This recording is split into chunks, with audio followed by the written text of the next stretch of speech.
Willkommen, bienvenue, welcome once again to another property podcast. This, interestingly enough, hits the space normally occupied by property matters, and we alternate it every so often. I would say it's not that regular, but we do have it, and this one's called Construction Matters.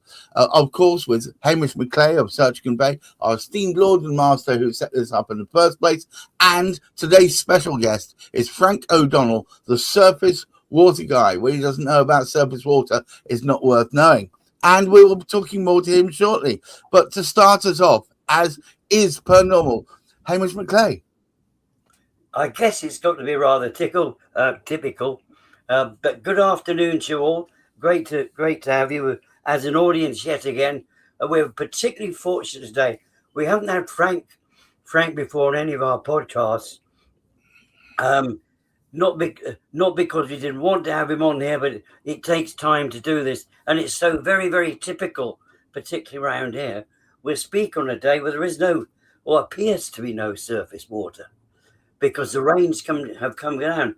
And it's quite interesting, just before we came on air, one of the things we were speaking to Frank about, he said, well, the thing is, of course, he said, when it's raining, everybody sees it's wet.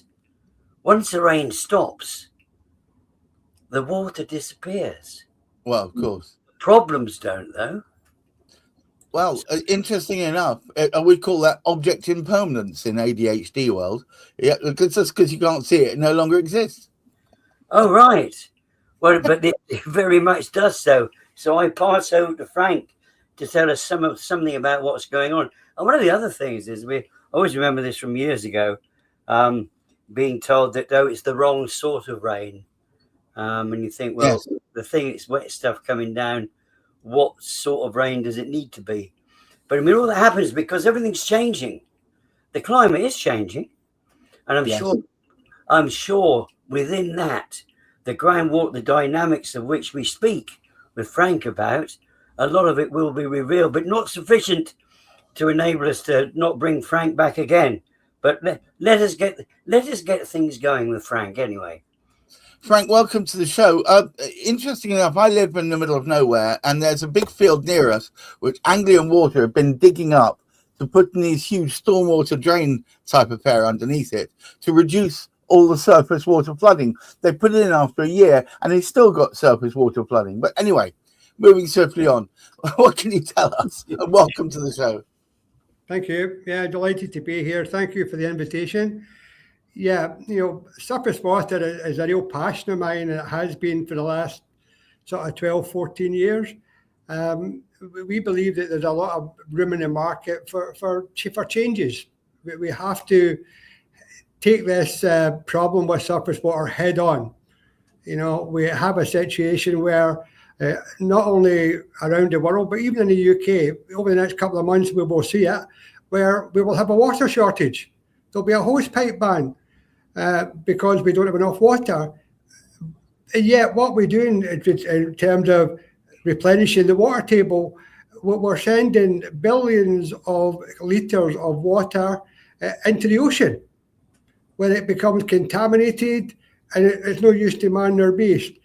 And yet that seems to be the norm, which is ridiculous in my mind. Whenever, we have a solution whereby we put the water back into the ground and let gravity and Mother Nature and the Earth's natural soil take care of it.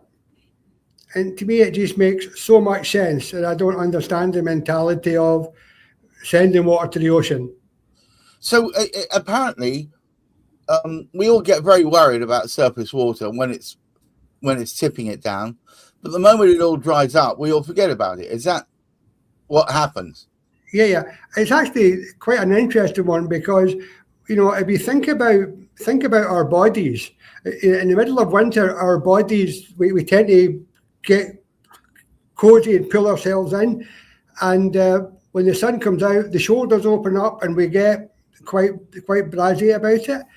And that's what's happening in the ground. That expansion and contraction in the winter and the summer is exactly the same. And that's what helps our system, that expansion and contraction of the ground. And you can see it when over the next couple of months, if you watch the ground, you'll see a lot of it cracking, a lot of cracks where it's the water disappearing. And that's what helps. That's what makes our system work. So tell me a little bit more in depth about how your system manifests. Yeah. Well, in my mind, drainage is very, very simple. Let's say, for argument's sake, I had a problem with Hamish, and I moved him 500 yards away. I stick him in a pipe, shoot him 500 yards away. I've moved the problem. I haven't solved it. I've just moved Hamish 500 yards away.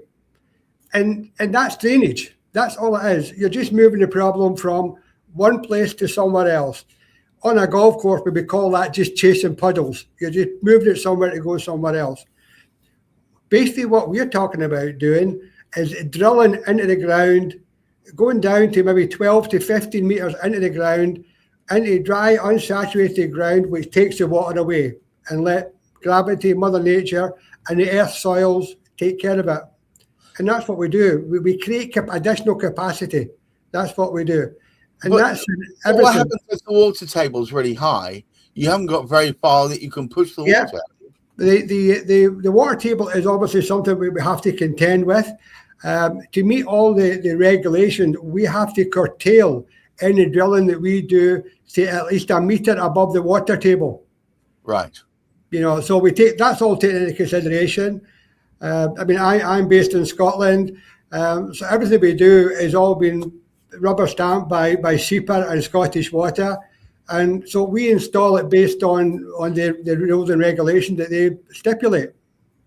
So give me a typical use case. Typical use case, it could be a football field, rugby field, cricket ground, golf course. Any of the recreational areas that could be used there. Alternatively, they could be used on building sites. So if you got, the big favourite for me is retention ponds. If all around the country we have retention ponds, and I'm thinking, why do we need retention ponds? From my point of view, for a builder to go out there and buy land, let's say he bought 100 acres of land, the first thing he's going to do is go and, that 100 acres of land, Mother Nature has taken care of that for time immemorial. So water lands on that, Mother Nature takes care of it. The earth is getting wet, the worms are getting fed, and the ground's constantly moving. And then all of a sudden, we have a builder comes along, sticks so many houses on this particular site. He takes all the surface water to one corner of the site, depriving all that ground, depriving the worms of all the water they need, and they take it all to one side. And all they're doing there is storing it, and then they're going to ship it out to a local stream.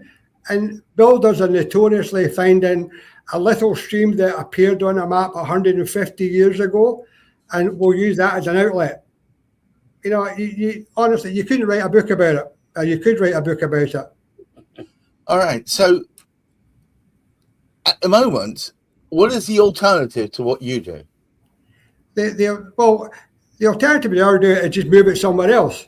Right. As I said earlier, in my earlier example, but I'm talking about Hamish, just move it somewhere else. That's right. So it's just shunting it from place to place. It's not actually solving the problem. And what you're saying is by drilling down and making sure that you filter it out above a meter above the water table, you are in fact going to take care of the problem rather than shunting it off into a stream somewhere. Absolutely. That's what it's all about. That's what it's all about.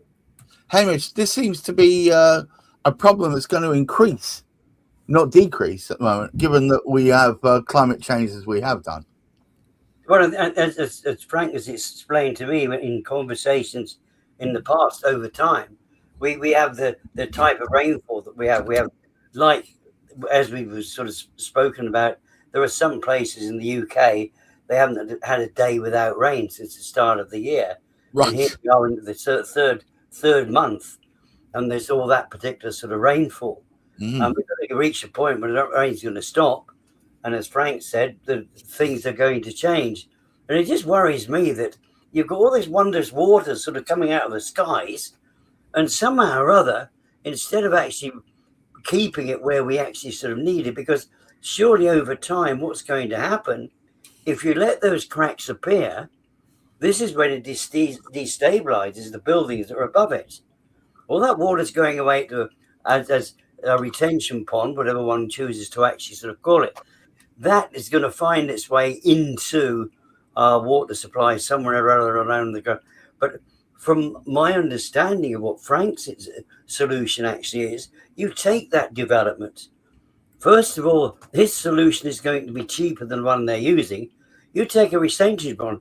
How many houses? If you didn't have a retention pond in the corner there, how many more houses could you build? So basically, the developer, he actually is able to get more buildings in there. But because of the water is going down, and we're speaking about surface water here, it's a particular type of water, it is just working through its natural course has happened for thousands of years. The water is down there where it belongs, because this is one of the big challenges. Us humans intervene with nature so badly that we actually pretty well destroy nature. I mean, I was getting a little bit concerned there when Frank was speaking about those poor worms being deprived. Whereas looking at Frank's system, the way the water is actually sort of going down, it's beneath the properties. It's not destabilizing them because it was there before the houses got there. The ground is staying stable.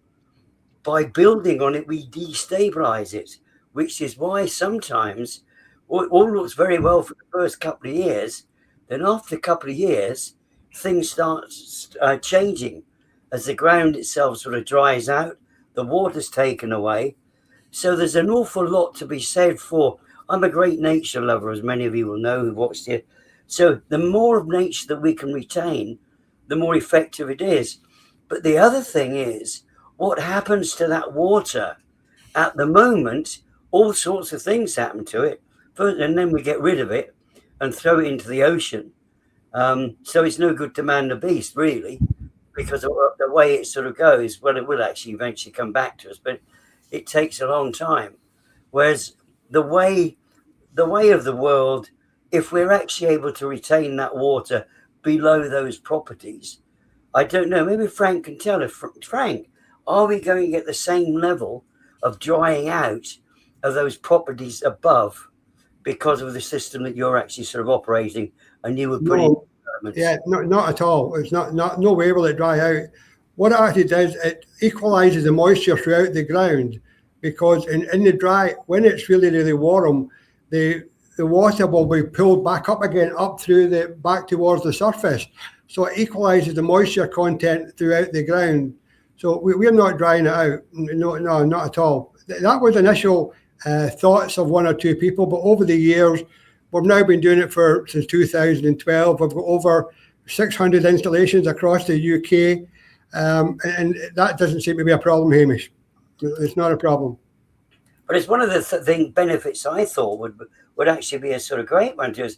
And the other thing is, we think about, we're speaking about developments. Of course, that's really what we're speaking about within construction. But one of the challenges we actually sort of find within construction, people are used to doing things a certain way. People are used to those sort of retention ponds. So right. That they will actually do, the architect will join all the rest of it. What about the pipe work? The pipe work becomes more complicated. However, if there were better, first of all, more efficient ways of doing it, which Frank's system strikes me as being absolutely superb for that, but less expensive, does it not reduce the cost of construction because of this particular aspect isn't as worrisome? Yeah. Let me give you an example there. I got an inquiry in December for a house builder who will remain nameless, and they take all the water to a retention pond. The retention pond is overflowing. They've created another retention pond because they've got a problem. All of a sudden, they've got a problem with their outlet, right? Now, the farmer said, well, you can buy my field next door to your site for 500,000. So to solve their problem, they're talking 500,000 because they've taken all that problem to the one area. Now, let's say we were having to deal with, say, 50,000 cubic meters of water here. Well, if we just spread that all over the site, then, and we had a problem with one area, we could have identified that one problem area and we could have solved that one problem area, not for £500,000. So by taking that and spreading it over the whole site, where we can use car parking areas, we can use recreational areas, we can use people's gardens, we can use people's driveway. There's absolutely no need to take all that water to one corner of a site. It just, in my mind, it doesn't make sense. When we think about the big thing nowadays is the carbon footprint of the job. Using our system, we are drastically reducing the carbon footprint on the job, and it's much more economical. It makes so much more sense. So economical, especially if you can build another, say, 10 houses at 200,000. That's giving you what, 2 million, and we're going to put a system in there for maybe 300,000 or 400,000, and so you're up by 1.6 million, and less risk, reduced carbon footprint. So lower risk and lower carbon footprint. These are both good news. Yeah, Hamish, it's not that we're not sticking our hand in the air going, yeah, that sounded right. Yeah, this is the design. We're actually we are test drilling the ground. We are producing an engineered solution, all backed by PI insurance, and in effect, we're taking the risk. And when you say we're taking the risk, well, as far as we're concerned, there's no risk because it's an engineered solution. It's based on the ground conditions in situ. So it's a solution based on science and covered by insurance. Excellent. Yeah. It's engineered and it's backed by PI insurance. We've got 2 million. If it's a bigger site and they want more, then we'll get more. It's as simple as that. Okay. Well, thank you so much, Frank, to giving us, dare I say it, dipping our toe in the water of the topic of surface water. Forgive my pun. Hamish, would you care to take us home? Well, I mean, thanks indeed. It's so informative speaking to experts like Frank, who can contribute quite significantly, not only to the footprint that we're making because people say, oh, crikey, all these houses, what about the carbon footprint? When you look at what can be achieved through using something like Frank's system, we are not disturbing the whole of that ground, because by taking it all away, I mean, I like the idea of transporting me 500 yards. That's good. But, I was going to say, I'm not sure. I like the vision of seeing Hamish really shunted up a pipe. But anyway, moving up. But the fact that we can distribute that and it benefits the ground beneath, we're not going to see the conventional cracking problems in the way that we have. But it's all engineered. I do have some work. I did do some work in engineering. And one of my tasks was to actually engineer problems out or to reduce cost by finding engineering solutions. Right. So it's a tremendous thing to be able to do. And it is great. I just love new ideas like this coming in. And all you've got to do, if any of you actually happen to like Formula One and you want to go look at what happens at Silverstone, if it wasn't for the like of what Frank was doing at places like that and on football grounds all over the place as well, those places would be very, very, very, very sort of overwhelmed with the amount of water that there was on the surface. Yeah, I can see that. All that surface water. And let's give thanks to the fact that you're helping keep all those worms alive, Frank. Yeah. But that was interesting what Hamish said there about football parks, because generally speaking, when games get postponed and they say it's a waterlogged pitch, then generally speaking, what they're talking about is a section of the park is waterlogged. Generally speaking, it's not the whole pitch. There's a problem area. And with our system, we can go in and we can do that small area. It could be the penalty area, for instance, that's causing the problem. Then we'll go in. We don't have to do the full pitch. We'll just do the penalty area. So it can be done. It can be done piecemeal. Thank you once again, Frank.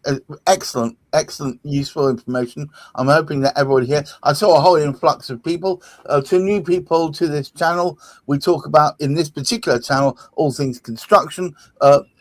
other weeks you may find we just talk about more generalist property issues. Don't forget that tomorrow we've got Ipsa Kind of Magic, the Association of Independent Personal Search Agents, of which Hamish is currently a chairman, and that we talk about IPSA related issues, search related issues, and hopefully stuff that will strike a chord with you. Interesting enough, we get more and more people who aren't IPSA members watching that, so that's great news. And on Thursday we have one of my favorite podcasts, which is Property Quorum, where we knock around with various members who are other specialists. Always good to have specialists around us, as I'm sure Frank and Hamish would agree. And we just generally talk about particular issues of the day that are affecting people within the property marketplace. And on Friday, the one that seems to have gotten the most interest whatsoever is Cladding Matters, which talks about all sorts of things to do with not just cladding, but building safety in whole. So do try those podcasts out. I think you may find them informative. So tomorrow is at 10, on 1, on Thursday is at 10, and on Friday is back at 1 again. So do check them out. And until tomorrow, please keep your feet on the ground, keep reaching for the stars, and please, in these troubled times, look after your mental health. Until then, bye-bye.